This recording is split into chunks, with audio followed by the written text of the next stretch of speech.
నమస్తే, నేను doctor Ushma Kantamneni, dermatologist, doctor Ushma skin and hair clinics, Vijayawada, Machilipatnam.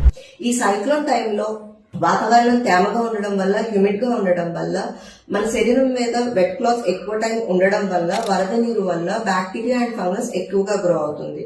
Fungal infections like ringworm, తామర, ఇతర బ్యాక్టీరియల్ ఇన్ఫెక్షన్స్ ఎక్కువగా వ్యాప్తి చెందుతాయి. క్రిమికీటకాల కాటు వల్ల, మస్కిటో బైట్స్ వల్ల కూడా ఎక్కువ ఎలర్జీస్ వస్తుంటాయి. అండ్ ఈ వాటర్ లో ఉండే పొల్యూషన్ వల్ల, వరద నీరు వల్ల, కెమికల్స్ వల్ల కూడా ఎలర్జీస్ ఎక్కువగా స్ప్రెడ్ అవుతుంటాయి. సో చిన్ని జాగ్రత్తలు తీసుకోవడం వల్ల వీటి నుంచి మనల్ని మనం కాపాడుకోవచ్చు. క్లీన్ వాటర్ తో స్నానం చేయాలి. వెట్ క్లాత్స్ ఎక్కువసేపు శరీరం మీద ఉండనివ్వకూడదు. అండ్ శరీరంలో మడతలు పట్టే ప్రదేశాలలో అండ్ కాళ్ళవేళ్ల మధ్యలో యాంటీ ఫంగల్ పౌడర్స్ ఆరుగారుగా వేసుకుంటూ ఉండాలి. టవల్స్, సోప్స్, దువ్వెనలు అండ్ ఫుట్వేర్ ఒకరొకరు షేర్ చేసుకోవద్దు. మస్కిటో బైట్స్ నుంచి, క్రిమికీటకాల నుంచి కాపాడుకోవడానికి మస్కిటో రిపెలెంట్స్ ఎక్కువగా యూజ్ చేయాలి.